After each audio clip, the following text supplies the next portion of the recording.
Bonjour à tous et joyeux Noël. Et le micro n'est pas encore allumé. Bonjour à tous et joyeux Noël. Bienvenue à l'église Étincelle. Nous allons élever le nom du Seigneur aujourd'hui. Nous allons fêter sa naissance, oui. Mais non seulement il est venu, il est né, mais il est ressuscité. Amen. Et il vit en nous. Donc nous allons avoir un style de cantique de Noël un peu différent, un peu plus moderne. Ça va changer. Mais je me réjouis de célébrer avec vous tous. Merci à ceux qui sont en ligne avec nous à 9h30 pour changer. Et à tous ceux qui sont là pour la première célébration de Noël ce matin. Donc levons-nous, nous allons prier. Et Seigneur, je te remercie. Merci Seigneur Jésus. Merci Jésus parce que tu es venu. Oh, tu es venu, tu t'es humilié, tu es venu sous la forme d'un bébé. Venir naître sur la terre pour grandir, pour pouvoir t'identifier à nous, afin que nous puissions nous identifier à toi par la suite. Merci Jésus pour ton sacrifice. Merci Jésus parce que tu es venu et nous voulons célébrer et fêter ta venue ici sur terre.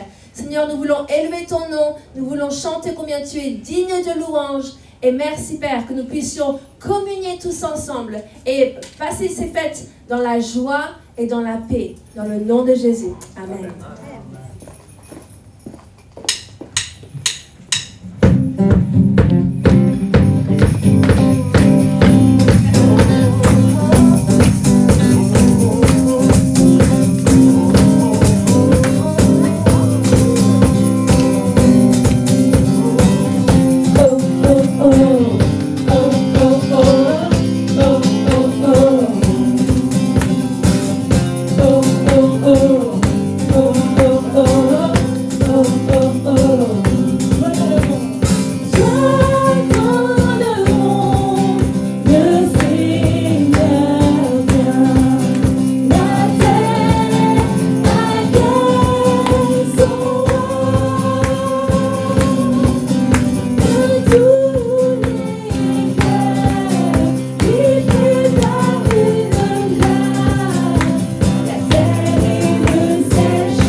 Joie, la terre.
venu et il revient.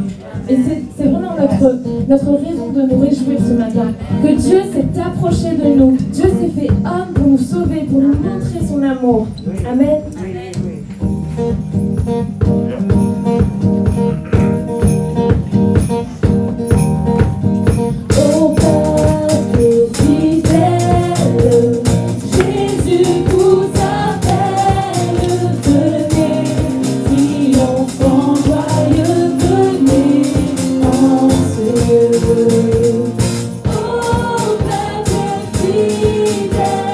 Venez voir le roi des cieux.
bonjour tout le monde. Nous allons faire la lecture dans l'évangile de Matthieu, chapitre 2, au verset 2 à 12.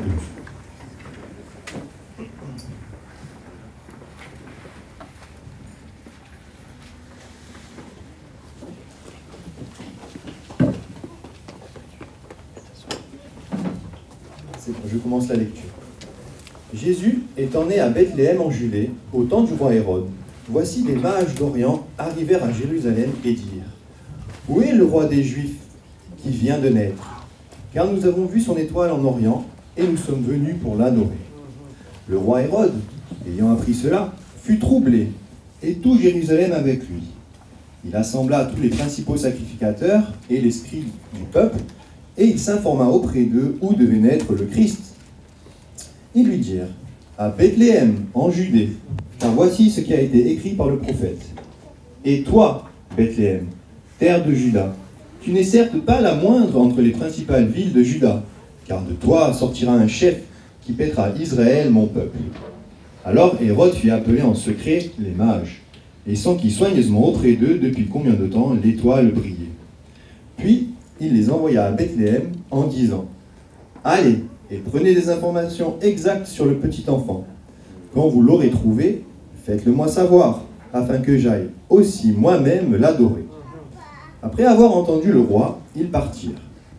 Et voici, l'étoile qu'ils avaient vue en Orient marchait devant eux jusqu'à ce qu'étant arrivée au-dessus du lieu où était le petit enfant, elle s'arrêta.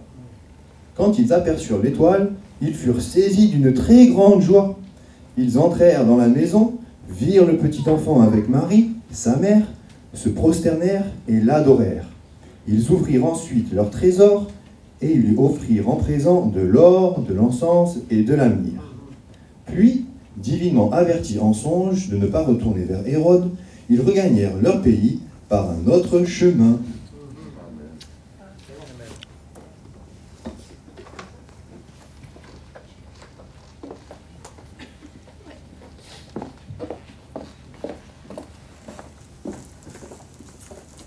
Que c'est bon d'entendre l'histoire de Noël, de se rappeler de la raison pour la saison. Amen. Il est venu. Quelle bonne nouvelle. Et c'est cette bonne nouvelle que nous pouvons communiquer à toutes les personnes que nous rencontrons. Et cette bonne nouvelle que Jésus est venu. Amen. Et comme l'a dit Minou tout à l'heure, il revient. Alléluia. Dieu est bon. Donc pour ceux qui ne me connaissent pas, je suis pasteur Rebecca Boulanger. Et c'est une joie de vous accueillir ce matin à l'église Étincelle. Quelques petites annonces pour ce qui se passe pendant les fêtes. Donc, mardi soir à 18h. Pourquoi 18h ? Parce qu'à 20h, il y a le couvre-feu. Donc, à 18h, nous aurons un temps de louange et de reconnaissance pour cette année. Ça n'a pas été une année facile, mais comme le dit Pasteur Philippe, nous n'avons pas eu à déplorer qui que ce soit. Personne n'est mort dans notre église du Covid-19. Bien que plusieurs personnes ont été attaquées assez sévèrement dans leur corps. On est reconnaissant envers Dieu pour cela. On est reconnaissant pour tous les miracles qui ont eu lieu malgré cette année, malgré cette pandémie. Il s'est quand même passé des bonnes choses. On a vu 14 personnes baptisées, on a vu 14 nouvelles personnes devenir membres. Et nous sommes reconnaissants à Dieu. Et nous croyons que c'est une bonne façon de conclure l'année, c'est vraiment dans la louange. Amen. Dans la louange, qu'est-ce qu'on fait ? On élève le nom du Seigneur. On dit combien il est bon. Et on enlève nos yeux des circonstances actuelles. Amen. Donc ça, c'est mardi soir à 18h. Donc ce sera visible en ligne, en replay ou en direct, et sur place, donc ce sera ouvert, on va limiter à nouveau les nombres d'inscriptions, et mardi soir c'est ouvert aussi aux non-membres. Donc pour ceux qui ont voulu venir ce matin mais qui n'ont pas pu parce que c'était réservé aux membres en priorité, vous pouvez venir mardi soir, inscrivez-vous, le lien apparaîtra dans les commentaires peut-être, ou peut-être vous allez le demander, on vous l'enverra parce que sinon il risque d'avoir un rush, et on veut vraiment que les gens qui fréquentent l'église aient la primeur pour pouvoir venir. Ensuite, dimanche prochain, le 27 décembre, ça sera en ligne. Donc il y aura une équipe de service ici qui va filmer, mais on va faire en ligne et on va reprendre les célébrations vraiment en janvier. On va laisser passer les fêtes pour vraiment avec sagesse. Et le 29, le mardi 29, il n'y aura pas de réunion. Donc comme ça, un peu de repos pour tous, ça fera du bien. Mais pendant ce temps, même pendant que les live groups sont en pause, ils reprendront la semaine du 4 janvier, vous avez toujours vos communautés de disciples, vos binômes, vos trinômes, vos quadrinômes, et on vous encourage de ne pas vous oublier les uns les autres, mais de fêter d'une manière ou d'une autre, avec un café ou avec une balade, quelque chose, mais de fêter La raison pour la saison aussi, parce que nous savons qu'il y a des personnes qui sont seules pendant ce temps de fête. Et avec ces binômes et ces trinômes, on va s'assurer que personne ne soit seul. Amen. Que tout le monde ait un contact, que tout le monde soit en lien avec quelqu'un. Et ça, c'est vraiment une joie et un privilège. Je pense que c'est à peu près tout pour les différentes annonces. Je vais inviter Pasteur Philippe à venir recevoir les dîmes et les offrandes.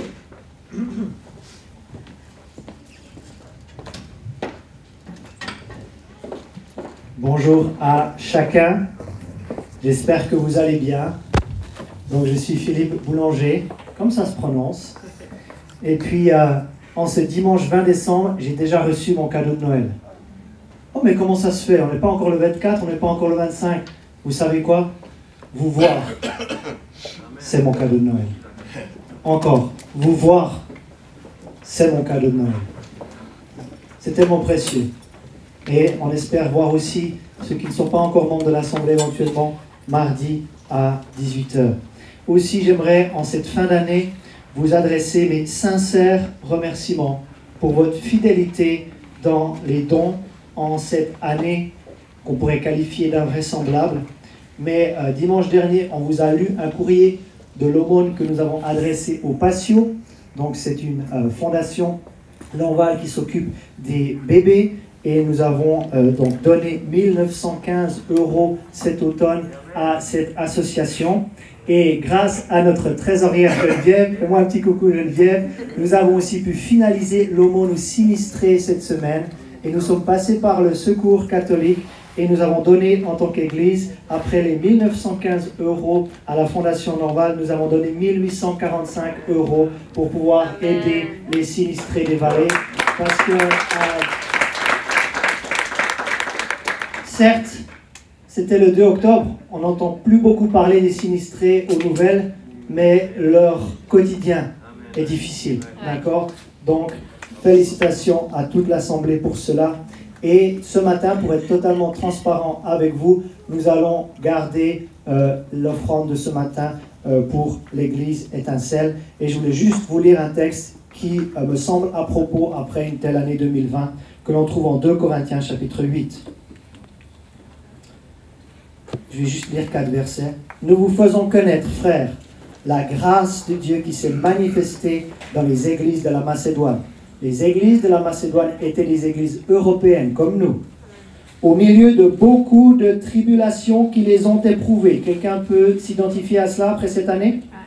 Au milieu de beaucoup de tribulations qui les ont éprouvées, leur joie, waouh, ils ont réussi à garder une joie débordante. Ils n'avaient pas beaucoup de moyens et leur pauvreté profonde ont produit avec abondance de riches libéralités de leur part. Ils ont, je l'atteste, donné volontairement selon leurs moyens et même au-delà de leurs moyens, nous demandons avec de grandes instances la grâce de prendre part à l'assistance destinée aux saints. Et le verset 5 nous dit, et non seulement ils ont contribué comme nous l'espérions, mais ils se sont d'abord donnés eux-mêmes au Seigneur, puis à nous, par la volonté de Dieu. À mon avis, les églises de la Macédoine ont vécu quelque chose de plus difficile que nous. Et à mon avis, elles étaient plus dans la pauvreté et la précarité que nous. Mais ces églises ont réussi à rester dans la joie. Et ces églises ont quand même réussi à contribuer à quelque chose destiné aux saints. Waouh! Quelle inspiration de revenir au 1er siècle d'une église et des églises européennes. Père, je te prie, si vous voulez faire un don par chèque, ce sera toujours à l'ordre de Victoire Centre Chrétien. Dès l'année prochaine, ça sera à l'église Étincelle. Et bonne nouvelle aussi, on va vous communiquer cela. Vous aurez l'occasion de défiscaliser vos dons dès l'année prochaine. Donc Père, nous te rendons grâce et pour ces dons que nous avons pu donner, ces aumônes aux patios, ces aumônes aux sinistrés des vallées. Je te remercie sincèrement pour la fidélité des uns et des autres. Et prenons exemple sur ces églises de la Macédoine qui, malgré les tribulations, malgré la précarité, elles ont tout de même réussi avec joie à rester dans la joie et à donner quelque chose de significatif pour l'Évangile. Nous voulons nous en inspirer. Frères et sœurs, restons dans la joie et osons donner pour la belle cause de l'Évangile. Je vous bénis en son précieux nom. Amen.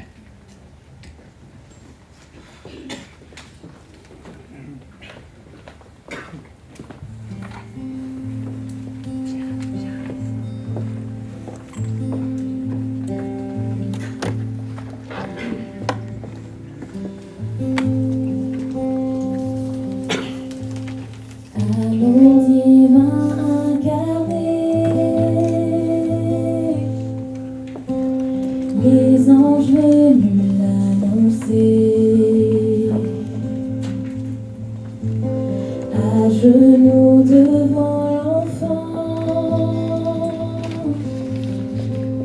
le sauveur de l'humanité.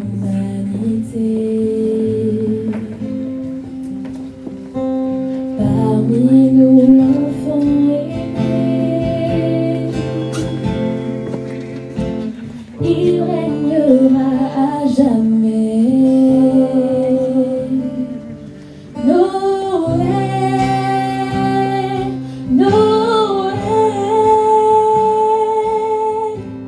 venez voir l'œuvre de Dieu. Noël, Noël, l'histoire d'un amour merveilleux, la lumière du monde donnée pour nous.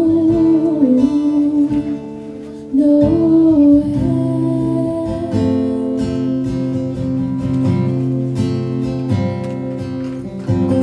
Fils de Dieu et Fils de l'homme, avant que le monde soit né pour souffrir et sauver, né pour nous ressusciter. Christ est Seigneur éternel, il régnera à jamais. Noël,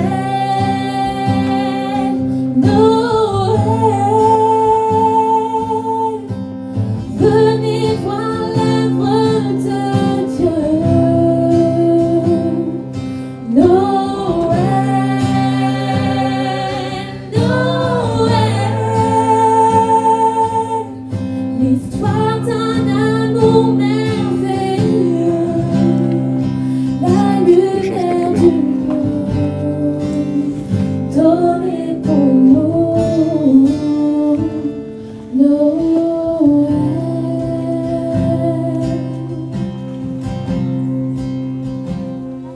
Noël, Noël, venez voir l'œuvre de Dieu. Noël, Noël, l'histoire d'un amour merveilleux, la lumière du monde donnée pour nous. Noël.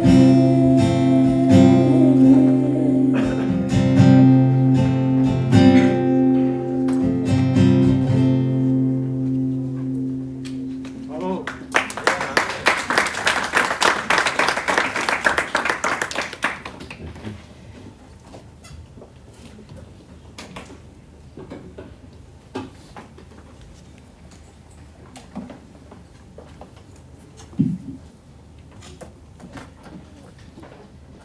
Et bonjour. Bonjour. Je suis le pasteur Peter, ravi de vous voir. C'est un plaisir de pouvoir nous réunir. Bon, on a des contraintes, mais c'est déjà un bon pas dans la bonne direction. Et je me réjouis de savoir que notre Église va de l'avant, que Jésus-Christ est toujours centre de notre atmosphère, n'est-ce pas? Qu'il règne dans nos cœurs, dans cette Église, et nous croyons qu'il règne à Nice, dans les Alpes-Maritimes et dans la France tout entière. Amen. J'invite à vous lever et à prendre vos Bibles et qu'on puisse prier ensemble et demander au Seigneur de parler à nos cœurs. Nous sommes là pour célébrer la naissance du Seigneur. Seigneur, nous te disons merci pour ce que tu as fait pour nous. Tu es venu nous donner ta vie pour que nous puissions vivre. Seigneur, merci que le prix qui était autour de notre cou a été payé, ce rançon a été payé, et que nous sommes libres à cause du sacrifice du Seigneur Jésus. Seigneur, nous te remercions qu'aujourd'hui nous pouvons nous tenir devant toi, la tête haute, les mains pures. sachant que tu nous as pardonné, que tu nous as purifiés et que tu as annoncé un appel sur notre vie. Chacun de nous, pour chacun et chacune, ici présent, Seigneur, nous traversons pour ta bonté et pour ta puissance. Et dans ces moments, Père, nous te demandons de communiquer ta grâce, de nous inonder de ta présence et de déverser en nous le Saint-Esprit pour que nous puissions connaître l'onction de Dieu, la présence véritable du Seigneur et la puissance qu'il a. Merci Père au nom de Jésus. Et tout le monde a dit Amen, amen, amen. Vous vous asseoir. Ravi de vous voir. Noël a été instauré au IVe siècle. Je ne sais pas si vous le saviez. En l'an 336. Et ce sont des Romains, en fait, sous l'empereur Constantine, qui ont choisi le 25 décembre pour être la date officielle de l'anniversaire de la naissance du Seigneur Jésus. En effet, Rome est devenue de plus en plus christianisée. Et Noël, petit à petit, a remplacé leur fête annuelle de Saturnalia, qui était une fête païenne. Et en fait, le 25 décembre, c'était l'anniversaire de leur dieu, Mitra. Et c'était le moment le plus sacré dans leur religion. Mais vous voyez, sous Constantine, Rome est devenu de plus en plus chrétien. Et ils ont modifié cette fête Saturnalia en Noël. Et pourquoi? En effet, c'est le même moment que nous changeons de saison. Et ce qu'on appelle le solstice d'hiver, c'est le jour le plus court de l'année. Marqué comment? Par moins de lumière. Et à partir du solstice d'hiver, les jours se rallongent petit à petit, et on vient vers la lumière, et on repart dans la vie. Et ça coïncide quand même très bien avec ce que nous croyons, nous les chrétiens, n'est-ce pas? Mais c'est en effet le début de l'hiver demain. N'est-ce pas? En France, le 21 décembre sera le début de l'hiver cette année. Ce n'est pas toujours la même date, ça dépend où on est dans le monde. Et nos journées vont se prolonger progressivement, petit à petit. Il y aura plus de lumière et la vie repart. Donc c'est quand même très approprié que ce soit relié avec Christ, qui nous donne la vie et que la vie repart. Et il y a de plus en plus de lumière tant qu'on suit le Seigneur. Amen. Donc on va, dans cette période-là, la fête païenne du solstice célébrer le retour de cette vie, après des mois durs, après des mois vides. Et je ne sais pas si vous saviez, mais les arbres de Noël, c'est pas biblique. Hein? Il y a des arbres dans la parole de Dieu, mais les arbres de Noël, c'est pas biblique. Ça s'est fait au Moyen-Âge, et on a des écrits historiques à partir de 1494. Là, je vous donne quelques faits divers. Hein? 1494, qui ont dit que les gens mettaient des branches de sapin dans leur maison. Et c'était en 1605, à Strasbourg, en Alsace, que les gens ont commencé à mettre des pommes sur ces branches. Et voilà où on est devenu. Alors, est-ce que nous nous trompons d'avoir les arbres de Noël et de fêter Noël, puisqu'il y a des racines un peu mélangées entre les fêtes païennes et tout ça? Est-ce que ces traditions d'hommes sont mauvaises? Vous voyez derrière moi un arbre. Est-ce que c'est une abomination? Également, chez nous, un arbre de Noël qu'on met chaque année. Et vous savez, chaque année, j'achète une décoration pour mon épouse, parce que je sais qu'elle aime ça. Pourquoi? Parce que c'est biblique? Mais non, du tout. Est-ce que c'est mauvais? Est-ce que Dieu il voit ça d'un œil défavorable? Non, aucunement. Vraiment pas. Vraiment pas. Mais ce n'est pas quelque chose que je vais intégrer à ma foi. C'est juste une tradition. Mais ce n'est pas pour autant que j'irai en enfer parce que j'ai transgressé la loi de Dieu. Vous comprenez? Je voudrais juste le dire parce que des fois on a des idées un peu farfelues. Et vous savez, dans les églises et dans certaines périodes de notre histoire, au XVIIIe siècle, Noël était interdit. Ils ont dit non, vous ne pouvez pas, c'est sacrilège, il ne faut pas la faire. Donc je voudrais vous mettre à l'aise que Dieu s'en soucie vraiment très peu de tout ça. Ce n'est pas un arbre ou des décorations ou des cadeaux qu'on échange qui vont changer quoi que ce soit. Mais l'important, c'est de centrer notre attention sur Jésus, le chef et le consommateur de notre foi. Et c'est lui qui donne raison à cette saison. Amen. Alors,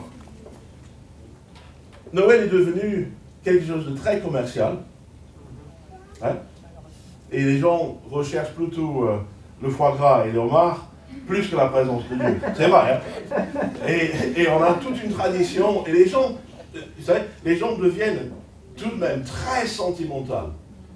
Je ne sais pas si vous avez des gens dans votre famille qui sont comme ça, mais très sentimental. Et Noël, c'est sacré parce que l'arbre, c'est sacré. Les cadeaux, le manger ensemble. Écoutez, il ne faut pas mélanger nos pinceaux. Ouais. En Jean, chapitre 3, verset 16, il y a la raison pour laquelle nous fêtons Noël.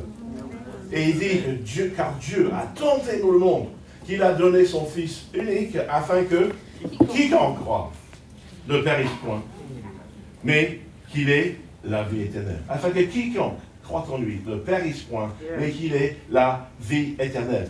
Le sujet de mon message ce matin, c'est le mystère de la vie et de la lumière.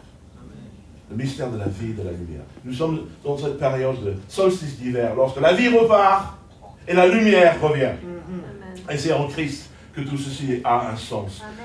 Jésus-Christ est notre espérance, c'est l'espérance de la gloire. C'est le sceau que Dieu nous donne pour prouver son amour. Il est notre espérance. Et en Romains 5, vous connaissez cette écriture peut-être, mais il dit, mais Dieu prouve son amour envers nous en ce que lorsque nous étions encore des pécheurs, Christ est mort pour nous. Dieu a choisi, lorsque nous étions encore mauvais, il a envoyé Jésus-Christ, parce que Dieu nous aime. Dieu a tant aimé le monde. Alors, je voudrais que vous tourniez avec moi en Jean, l'évangile de Jean. Alors, très souvent, nous lisons l'histoire de Noël, de la naissance de Jésus, dans les trois premiers évangiles, ce qu'on appelle les évangiles synoptiques, parce qu'ils se ressemblent. Mais moi, je pense que l'évangile de Jean, en fait, est écrit pour les chrétiens. C'est écrit à nous, les chrétiens, les gens qui croient. Et il dit ceci, je vais lire à partir de verset 1. Jean, chapitre 1, verset 1. Au commencement était la parole. Et la parole était avec Dieu, et la parole était Dieu. Dites ça avec moi. Et la parole était Dieu. Elle était au commencement avec Dieu. Toutes choses ont été faites par elle, et rien de ce qui a été fait n'a été fait sans elle. En elle était quoi? La vie. Et la vie était quoi? La lumière des hommes. En elle était la vie, et la vie était la lumière des hommes. Il parle de quoi? De la parole de Dieu. La lumière luit dans les ténèbres, et les ténèbres ne l'ont point reçue. Verset 9. Cette lumière était la véritable lumière qui, en venant dans le monde, éclaire qui? Tout homme. C'est quoi cette lumière? C'est la parole de Dieu.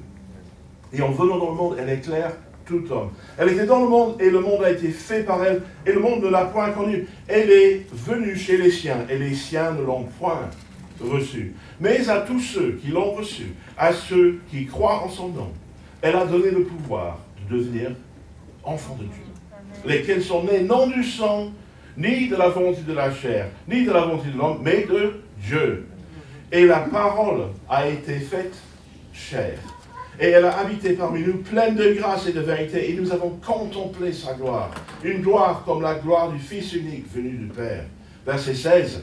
Et nous avons tous reçu de sa plénitude, et grâce pour grâce. Car la loi a été donnée par Moïse, la grâce et la vérité sont venues par Jésus-Christ.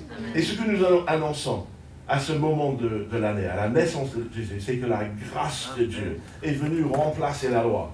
Que la grâce et la vérité sont venues en Jésus-Christ. La vérité veut dire quoi? La lumière qui vient dans ton cœur pour que tu puisses poursuivre ton chemin, mais dans la bonne direction. Amen. Et Christ est la bonne direction pour nous. Il est la parole faite chair et qui a habité parmi nous. Il est celui qui nous redonne la vie, qui nous redonne la lumière, qui nous fait repartir dans la bonne direction. Alors, nous avons entendu une lecture en Matthieu 2. Merci beaucoup, Nicolas. Et c'est l'histoire des trois mages qui viennent visiter Jésus. Donc, je voudrais que vous y retourniez. Matthieu 2, versets 1 à 12. On va juste faire un commentaire sur certaines choses, en vue de ce qu'on vient de lire, au sujet de la vie et de la lumière des hommes. Que la parole de Dieu qui éclaire tout homme. Donc, Matthieu 2, versets 12, 1 à 12. Jésus étant né à Bethléem, en Judée, au temps du roi Hérode, voici les mages d'Orient arrivèrent à Jérusalem et dirent, où est le roi des Juifs qui vient de naître? Car nous avons vu son étoile en Orient Ils sont venus de loin. Et nous sommes venus pour l'adorer. On considère que leur voyage a été non d'une semaine, non de 2 mois, mais de 2 ans et demi. Et ces rois mages, ces gens distingués, vous savez comment ils s'appelaient? Oui. Ben oui, on sait. Gaspard, Melchior et Balthazar. C'est fantastique, non? Il y a des noms très cool. Hein? Non? Comment vous l'appelez? Melchior. Comment vous appelez? Gaspard. Comment vous appelez? Balthazar. C'est quand même très, très James Bond, non? Alors les 3 mages, ils viennent de loin. Leur voyage a duré non 2 jours, non 2 mois, mais 2 ans et demi. Ils ont vu une lumière venant de Dieu, qui les a appelés. Et Dieu, il fera en sorte de nous appeler et de nous montrer le chemin. Vous savez pourquoi? Parce que Dieu ne joue pas au cache-cache avec nous, ses enfants. Il ne désire pas se cacher des gens. Au contraire, il veut nous mettre une étoile dans le ciel. Le roi Hérode, verset 3, ayant appelé, après cela, fut troublé, et tout Jérusalem avec lui. Il s'assembla tous les principaux sacrificateurs et les scribes du peuple, et il s'informa auprès d'eux où devait naître le Christ. Ils lui dirent à Bethléem en Judée, car voici ce qui a été écrit par le prophète. Et toi, Bethléem, terre de Juda, tu n'es certes pas la moindre entre les principales villes de Juda, car de toi sortira un chef qui pèsera Israël, mon peuple. Alors Hérode fit appeler en secret les mages et s'enquit soigneusement auprès d'eux. Depuis combien de temps l'étoile brillait? Alors pourquoi Hérode est tellement intéressé par cela? Parce qu'il a peur. Il dit, oh, dis donc, il y a une prophétie que j'ai ignorée. Quand et comment et où est-ce que cet enfant va naître? Il a peur de perdre sa place. Il ne veut pas qu'il y ait un roi qui apparaît sur la scène. Et vous savez que ce que Hérode a fait ensuite. Il s'est enquis soigneusement du temps entre le départ des rois de l'Orient et leur arrivée là, pour savoir, mais donc l'enfant, il pourrait avoir jusqu'à 2 ans et demi. Et ensuite, Hérode a tué tous les premiers-nés. Parce qu'il ne voulait pas perdre sa puissance. Et lui dire, dans le verset 5, à Bethléem en Judée, car voici ce qui a été écrit par le prophète, et toi, Bethléem, terre de Juda, tu n'es certes pas la moindre entre les principales villes de Juda, car de toi sortira un chef qui pètera Israël, mon peuple. Verset 8, puis il les envoya à Bethléem en disant, allez et prenez des informations exactes sur le petit enfant, quand vous l'aurez trouvé, faites-le moi savoir afin que j'aille aussi moi-même l'adorer. Verset 9. Après avoir entendu le roi, ils partirent, et voici l'étoile qu'ils avaient vue en Orient marcher devant eux, jusqu'à ce qu'étant arrivée au-dessus du lieu où était le petit enfant, elle s'arrêta. Et j'aimerais vous dire une chose, c'est que lorsque Dieu vous appelle à partir dans une direction, il vous donnera des indications très claires. Il vous montrera le chemin. Alors, je ne sais pas si vous avez vu une étoile qui vous a dirigé vers quelque chose, mais nous allons parler de cela. Verset 10, quand ils aperçurent l'étoile, ils furent saisis d'une très grande joie. Dieu désire nous guider, trouver Christ. Et en trouvant Christ, nous trouvons nous-mêmes. J'ai dit en trouvant Christ, on trouve nous-mêmes. En Matthieu 2, versets 9 à 10, nous voyons que l'étoile les a guidés jusqu'à ce qu'ils arrivent au bon endroit. Ce n'était pas à peu près, ils ont trouvé Jésus. En venant de loin. Ils n'avaient pas de GPS. Ils avaient une sorte de GPS spirituel. On est là-bas. En Matthieu 7, on voit Jésus qui dit ceci. Plus tard, donc une bonne trentaine d'années après, Jésus dit, demandez. Matthieu 7, versets 7 à 11. Demandez et l'on vous donnera. Cherchez et vous trouverez. Frappez et l'on vous ouvrira. Car quiconque demande reçoit. Celui qui cherche trouve et l'on ouvre à celui qui frappe. Lequel de vous donnera une pierre à son fils s'il lui demande du pain? Ou s'il demande un poisson, lui donnera-t-il un serpent? Si donc, mauvais comme vous l'êtes, vous savez donner de bonnes choses à vos enfants, à combien plus forte raison votre Père, qui est dans les cieux, donnera-t-il de bonnes choses à ceux qui les lui demandent? Amen. Donc ça m'a fait penser à la direction du Seigneur et à son appel. Et en Jérémie 29, alors je sais que beaucoup de nous connaissons ces Écritures, mais je voudrais les relier ensemble. En Jérémie 29, il dit ceci, le verset 11 à 14. Jérémie 29, verset 11 à 14. « Car je connais les projets que j'ai formés sur vous, dit l'Éternel. Projets de paix et non de malheur. » Alors, je ne sais pas comment est votre rapport avec Dieu, mais je pense que beaucoup de nous croyons que Dieu va faire des méchancetés, qu'il va nous donner des mauvaises choses. On a peur d'avancer avec Dieu. Des fois, on a peur d'aller de l'avant parce qu'on pense que Dieu va nous demander des choses qui vont faire mal.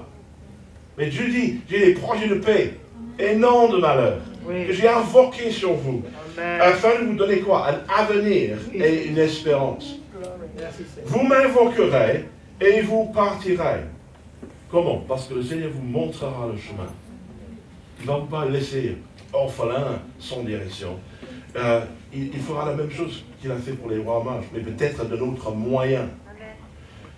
Il dit, vous me prierez et je vous exaucerai. Vous me chercherez et vous me trouverez. Et voici la condition. Si vous me cherchez de tout votre cœur. Et il dit, pour terminer, je me laisserai trouver par vous, dit l'Éternel, et je ramènerai vos captifs.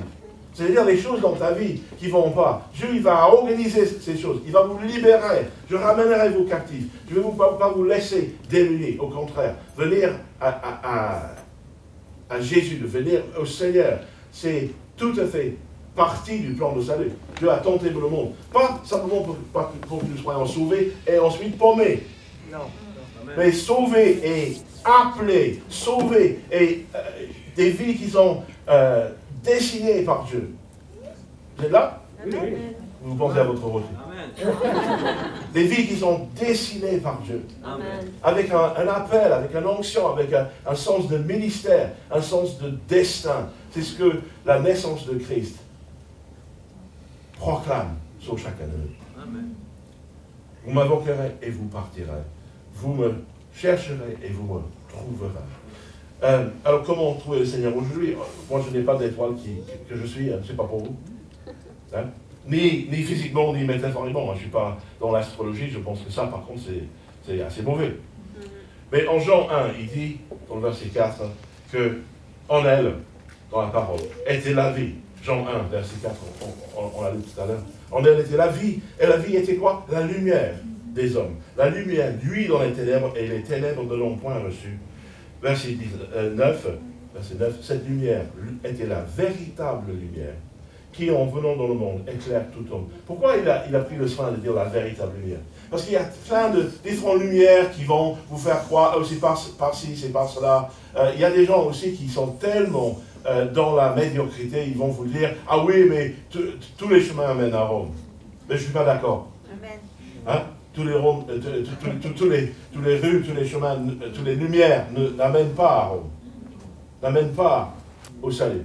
Amen. Mais c'est la véritable lumière de Christ qui va vous emmener à bon port. Amen. Alors, comment trouver le Seigneur aujourd'hui? Verset 14, il dit que la parole a été faite chair.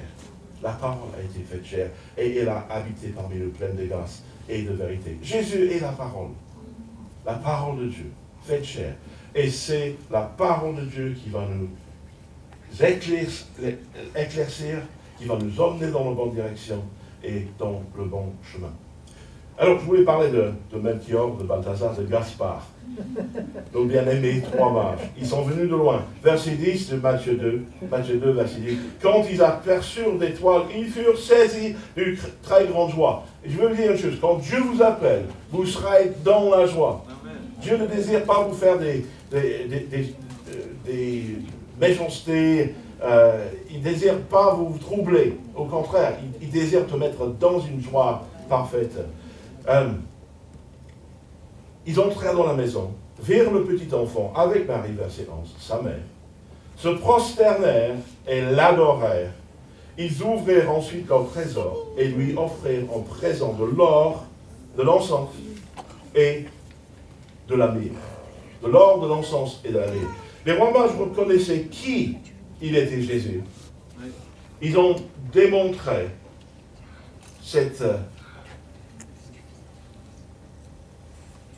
idée éclairée de par certaines choses qu'ils ont offertes à Jésus. Alors, ils n'ont pas offert un Game Boy. Ils n'ont pas offert un Nintendo. Ils n'ont pas offert des peluches. Parce qu'ils n'étaient pas là pour adorer un petit enfant. Et oh là là, qu'est-ce qu'il est beau, le petit Jésus! On entend parler souvent des gens, non? En France. Ah, le petit Jésus. Et il y a une sonnette d'alarme qui fait ding, ding, ding, ding quand j'entends ça. Parce que quand Jésus est le petit Jésus, ça parle d'une nostalgie, d'une sentimentalité, ça parle de la tradition et du folklore, mais ça ne parle pas de la foi. Mais ces gens ne sont pas venus offrir des peluches et des choses comme ça. Ils ne sont pas venus pour être gaga devant le petit enfant. Oh, qu'est-ce qu'il est mignon. T'as vu ses dents? Mais non. Ils sont venus en reconnaissant qui il était véritablement, la véritable lumière. Alors, la première chose qu'ils ont offert, c'est de l'or. Et l'or signifie, et c'est un symbole, de la royauté de Christ. Donc ils ont reconnu que Christ, il est roi. Il est mon roi. C'est la première chose. Et nous ferons bien de venir reconnaître que Jésus est roi. C'est-à-dire que son nom est au-dessus de tout autre nom. La deuxième chose, c'est de l'encens. Et de l'encens signifie un respect, une reconnaissance de son ministère, son onction, son appel, et sa sacerdoce, c'est-à-dire qu'il est prêtre devant Dieu. Et la troisième chose, qui est très étrange, je pense que Marie a dû se poser des questions, mais la troisième chose qu'ils ont apportée, d'une manière prophétique, c'est de la myrrhe. Et la myrrhe était utilisée pour quoi à cette époque? C'est une résine aromatique pour préparer les corps, pour les embaumer pour la mort. Et quand on vient à Jésus, on est reconnaissant, enfin on reconnaît qu'il est roi, qu'il est prêtre, et que son sacrifice ultime était jusqu'à la mort pour nous sauver. Il est sauveur. Il est roi, il est prêtre, il est sauveur. Amen. Donc qui est Jésus pour toi? Est-ce que c'est le petit Jésus, tout vulnérable, tout petit, tout inefficace, incompétent, le petit bébé, tout sentimental, oh, n'est-ce pas mignon? Ou est-ce que Jésus est véritablement ton Seigneur, ton roi, ton sauveur? Est-ce qu'il est celui qui est mort pour toi et que par son sacrifice, il vous amène à la liberté? Oh, gloire à Dieu. Je voudrais vous lire quelque chose que vous ne verrez pas dans les diapos, mais ça tourne dans mon cœur depuis un moment. Et c'est en Ésaïe, chapitre 9. Les versets 6 et 7, il dit, « Car un enfant nous est né, un fils nous est donné, et la domination reposera sur son épaule. On l'appellera admirable, conseiller, Dieu puissant, Père éternel, prince de la paix. Donner à l'empire de l'accroissement et une paix sans fin au trône de David à son royaume, l'affermir et le soutenir par le droit et par la justice, dès maintenant et à toujours. Voici ce que fera le zèle de l'Éternel désormais. » C'est la prophétie d'Ésaïe, des centaines d'années avant l'apparition de Jésus. Admirable, conseiller, prince de la paix, Dieu puissant, Père éternel. La véritable lumière, c'est Jésus. Il est toutes ces choses. Donc, qui est-il pour vous? Qui est-il pour vous? C'est le petit Jésus? Est-ce que Noël, c'est juste un moment sentimental lorsqu'on va rôtir des chamallows au feu et chanter des cantiques traditionnels et manger des trucs qui ont été massacrés au cannelle et au... n'est-ce pas? Ou est-ce que nous reconnaissons dans nos cœurs de l'or pour la royauté du Seigneur, de l'encens pour sa prêtrise et de la myrrhe pour son sacrifice jusqu'à la mort. Amen, amen. Alors, Matthieu 2, c'est le dernier verset que je voudrais voir avec le roi Marge.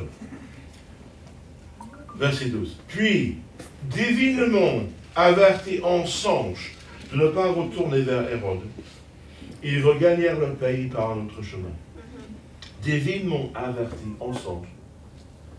Donc ils ont été, pendant 2 ans et demi, amenés jusqu'à Jésus par l'étoile. quelque chose de physique, qu'ils pouvaient voir et constater. Pendant 2 ans et demi, ils ont fait ce pèlerinage. Mais lorsqu'ils ont vu Jésus, Dieu leur parle autrement, par son esprit. Bon, là, c'était un songe. Mais je voudrais que vous voyez qu'il y a une progression dans la manière dans laquelle nous suivons le Seigneur. Dieu leur parle dans un songe. Et ils regagnèrent leur pays, comment? Par un autre chemin. Dites ça avec moi. Ils regagnèrent leur pays par un autre chemin. Et je vais vous dire une chose. Rencontrer Jésus d'entrée va vous faire repartir d'un autre chemin. Oh, gloire à Dieu. Vous ne pouvez pas véritablement entrer en contact avec la véritable lumière, avec Jésus-Christ, et y rester indifférent. Vous allez regagner votre pays par un autre chemin. Vous allez repartir, changer, repartir autrement. Et qu'on puisse tourner le dos aux choses qui nous ont entravés, les choses qui nous ont empêchés. Alors, est-ce que je parle aux non-croyants ou aux croyants? Aux deux. Ne croyez pas que parce que vous êtes chrétien que Dieu a fini avec toi. Au contraire, au contraire. Je pense que Noël, c'est un bon moment pour chacun de nous de dire, je rencontre Christ de nouveau. Je suis conscient de l'or, de l'encens et de la myrrhe. Et je repars par un autre chemin. Je repars changé. Je serai un homme, une femme changé. Je repars autrement. Alléluia. Donc prenons une nouvelle direction. Que cette saison de Noël soit un moment propice et privilégié pour tourner le dos définitivement sur ces choses qui nous ont entravés. Et pour tourner nos cœurs vers la véritable lumière. En Apocalypse 3, verset 20, il dit ceci. En Apocalypse 3, verset 20, Jésus dit, voici, je me tiens à la porte et je frappe. Si quelqu'un entend ma voix et ouvre la porte, j'entrerai chez lui. Je souperai avec lui et lui avec moi. Et vous savez, plus que toute autre chose, Dieu désire avoir une face à face avec toi. J'ai dit que Dieu désire avoir une face à face avec toi. C'est lui qui vient frapper à la porte. Il dit, si tu m'entends, ouvre ta porte. Ouvre ta porte. C'est simple. C'est simple. Ouvre ta porte. Et je viendrai dîner avec toi. Et toi avec moi. Alléluia. C'est ça la communion, d'être avec Dieu et de lui parler face à face. Alors, en conclusion, sachez que Christ est venu pour toi, pour que tu sois réconcilié définitivement à Dieu. Car Dieu a tant aimé le monde qu'il a donné son Fils unique, afin que quiconque croit en lui ne périsse point, mais qu'il ait la vie éternelle. Dieu t'appelle aujourd'hui. La deuxième chose, c'est que Dieu se laisse trouver par nous, qu'il ne se cache pas, mais nous devons le chercher de tout cœur. Et il nous donne une étoile à suivre. Vous savez ce que c'est la parole de Dieu. La parole de Dieu est une étoile, c'est une lampe à nos pieds. La parole de Dieu va nous aider à savoir ce que Dieu désire pour nous et de tracer ce chemin avec assurance, sachant que Dieu est derrière. Et il va nous aider à trouver le chemin. Et comme j'ai dit tout à l'heure, il va nous aider à trouver nous-mêmes. La troisième chose, c'est que, comme les rois mages, nous devons être conscients de la royauté, de la sacerdoce, du ministère, de la prêtrise de Christ et de sa mort. Et ces trois choses sont vraiment centrales à notre foi. De savoir qui il est. Il n'est pas le petit Jésus, ce n'est pas un prophète, c'est l'autre des rois, l'Éternel, le bon berger, l'étoile du matin, admirable, conseiller, le Dieu Tout-Puissant. Alléluia. Et j'aimerais vous dire que trouver le Seigneur implique du changement. Trouver le Seigneur implique du changement. Mais n'ayez pas peur, parce que Dieu dit dans la parole que ses commandements ne sont pas pénibles. Et au contraire, embrassant la nouveauté de vie, embrassant cette lumière qui repart de plus en plus jour par jour, parce que c'est la saison de célébrer le Seigneur. Donc cherchons le Seigneur et trouvons-le. Venons à Christ et soyons transformés. Et repartons tout autant. Que le Seigneur vous bénisse ce Noël, que vous puissiez vous approcher de Dieu et de vous approcher des hommes, ceux qui sont dans vos familles, qui sont autour de vous, que vous puissiez repartir de nouveau dans vos rapports, les uns avec les autres. Donc je voudrais vous demander aux pasteurs, en école et pastoraux, de venir. Nous allons prier pour vous et nous voulons vous bénir. Et les choses ont changé un petit peu, on est moins dans la possibilité d'imposer nos mains sur les gens à cause des choses, c'est évident. Mais si vous avez besoin d'un prière, j'aimerais vous demander de vous lever. Et on va prier pour vous d'ici, on va vous bénir. Je demande également aux membres de l'équipe pastorale, si vous voulez aussi vous approcher, vous mettez juste devant, qu'on puisse prier ensemble. Nous sommes unis. Venez donc. Et tout d'un coup.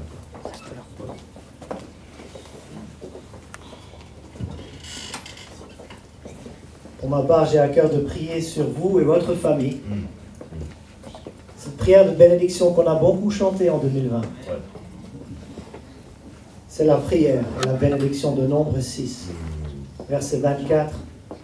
Si vous avez à cœur, vous pouvez lever vos mains et recevoir cette bénédiction pour vous et votre famille. Église étincelle et toutes les familles qui la représentent. Que l'Éternel te bénisse, toi et ta famille. Et qu'il te garde, toi et ta famille. Que l'Éternel fasse luire sa face sur toi et ta famille. Et qu'il t'accorde sa grâce. Que l'Éternel tourne sa face vers toi, c'est moi qui ajoute chaque fois, et ta famille. Et qu'il te donne la paix à toi et à ta famille. Amen. Amen. Amen. Amen. Gloire à Dieu. Père, je te remercie pour la paix de Dieu. La paix de Dieu qui règne dans les cœurs et dans les familles en cette saison de Noël, cette saison de fin d'année. Que nous puissions clôturer cette année dans la paix. Oh, parce que tu donnes un repos du juste à tes bien-aimés. Et Père, je prie que chaque personne qui écoute le son de ma voix, que vous soyez ici en présentiel ou que vous soyez en ligne, que vous puissiez retrouver le repos du juste en cette fin d'année. Que vous puissiez vous reposer en Dieu, sachant qu'il prend soin de vous. Oh, et il vous donne sa paix. Il ne la donne pas comme le monde le donne. Ce n'est pas une paix dépendant des circonstances, c'est une paix qui demeure. Merci Seigneur pour le prince de la paix qui vient régner dans nos cœurs et dans nos vies, dans le nom tout-puissant de Jésus. Amen. Je demande aux membres de l'équipe pastorale qui sont avec nous, si vous désirez prier, allez-y. Oui, avec le micro. Oui, oui. Oh, merci Père, parce que tu dis dans ta parole que tout don excellent, Seigneur, toute grâce parfaite, descend d'en haut, du Père des Lumières, chez qui il n'y a ni changement, ni ombre de variation. Et je te remercie, Seigneur, pour nos frères et sœurs, pour nous tous, ici aujourd'hui ou en ligne, pour cette grâce, Seigneur, pour ce don en Jésus-Christ qui est descendu vers nous pour nous rencontrer, Seigneur. Père, merci pour cette lumière, qu'elle continue de briller dans chaque foyer, Seigneur, qu'elle continue d'éclairer nos cœurs, l'intelligence de nos cœurs, Seigneur.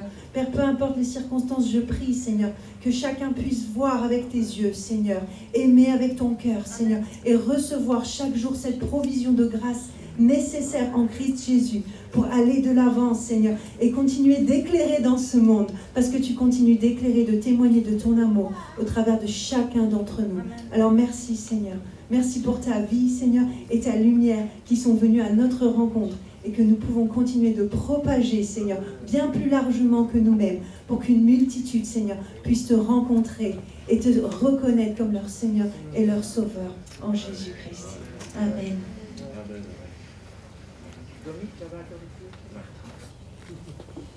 Alléluia. Merci Père, merci Père, merci Père, parce que oui, tu es venu au travers de Jésus, tu as déchiré les cieux, Seigneur, et tu es descendu toi-même, Seigneur. Merci Père, pour ta venue dans ce monde, Seigneur, et parce que tu fais de nous des flambeaux, Seigneur. Tu as dit, vous êtes la lumière du monde, et tu fais de nous des flambeaux, Seigneur, que chacun de tes enfants, Seigneur, puisse se voir comme la lumière aussi, parce que tu brilles au travers de nous, Seigneur. Tu as dit briller comme des flambeaux, Seigneur, au travers de ta parole, Seigneur, et que chacun, Seigneur, puisse marcher, Seigneur, dans cette période, Seigneur, comme ta lumière, et refléter Christ, refléter Christ et sa gloire, Seigneur. Que chacun de nos pas soit conduit, Seigneur. Que chacun de nos pas soit conduit dans ta grâce, dans ta paix, Seigneur. Merci, Père, pour la bénédiction qui enrichit et que tu ne fais suivre d'aucun chagrin, Seigneur. Et peut-être que la terre semble couverte des ténèbres, Seigneur, mais ta lumière est descendue, Seigneur, et ta lumière brille, brille et brille encore, et toujours plus, Seigneur. Amen. Au nom de Jésus. Amen.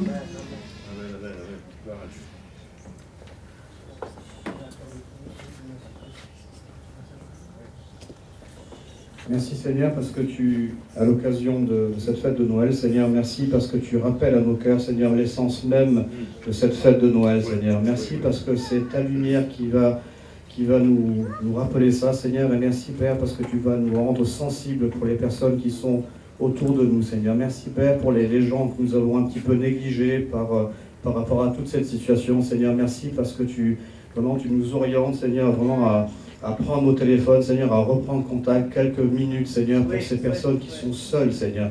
Merci parce que nous allons vraiment leur rappeler l'essence même de Noël, Seigneur. Ce n'est pas effectivement ce petit Jésus qui est dans la crèche, Seigneur, mais c'est toi, Seigneur, le Sauveur, et qui change la vie des gens, leur destinée, Seigneur. Et merci, Père, parce que vraiment, vraiment, Seigneur, tu vas briller dans nos cœurs, mais tu vas briller dans leur vie, Seigneur. Merci pour ces foyers, Seigneur, qui sont en difficulté, Seigneur, mais vraiment, vraiment que tu fasses la différence dans leur vie, Père, dans le nom tout-puissant de Jésus. Amen. Merci, Père. Merci, Seigneur. Merci, Seigneur, pour chacun d'entre vous. Merci, Seigneur, pour que la grâce et la paix de Dieu vous soient multipliées dans ces temps. Merci, Seigneur, parce que chaque enfant ici présent, nos frères et nos sœurs en Christ, Seigneur, sont centrés sur toi, te regardent. Et Seigneur, tu es El Shaddai. Amen. Tu es le Dieu tout-puissant.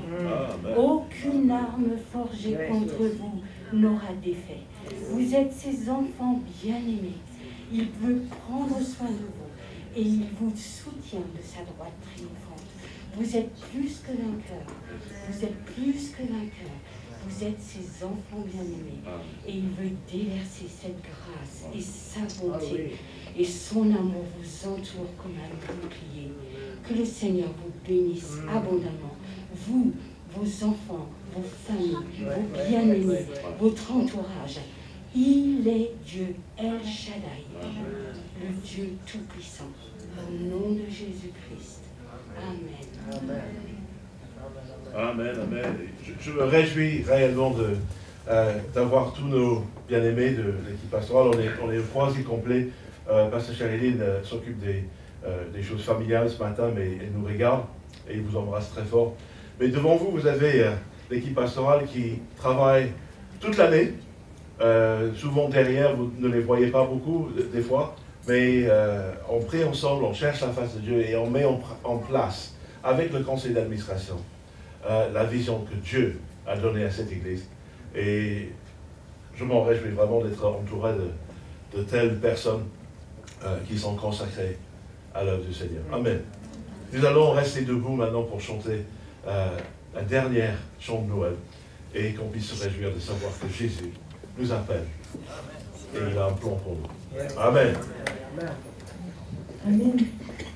On va reprendre joie dans le monde afin que vous puissiez recevoir cette joie et l'emmener avec vous et lorsque vous allez fêter Noël avec vos familles, avec vos bien-aimés. Amen.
Quel c'est bon de louer le Seigneur, de se rappeler de sa venue et de se rappeler qu'il est Seigneur des Seigneurs. Il est le Prince de la paix. Amen. Soyez bénis, passez des excellentes fêtes de Noël. Nous vous aimons. Ça fait un plaisir de vous voir pour ceux qui sont là, pour d'autres qui vont arriver pour la deuxième célébration. Mais merci d'être venus. Merci d'avoir partagé ce moment avec nous. Et c'est bon de se rappeler que nous sommes une grande famille. Amen. Et aucun d'entre vous, vous êtes seul. Et je veux vraiment remercier toute l'équipe de service, l'accueil, la sécurité, la sono, la vidéo, c'est enregistré une commande sur Facebook pour nous. Merci beaucoup et merci à vous d'être connectés avec nous.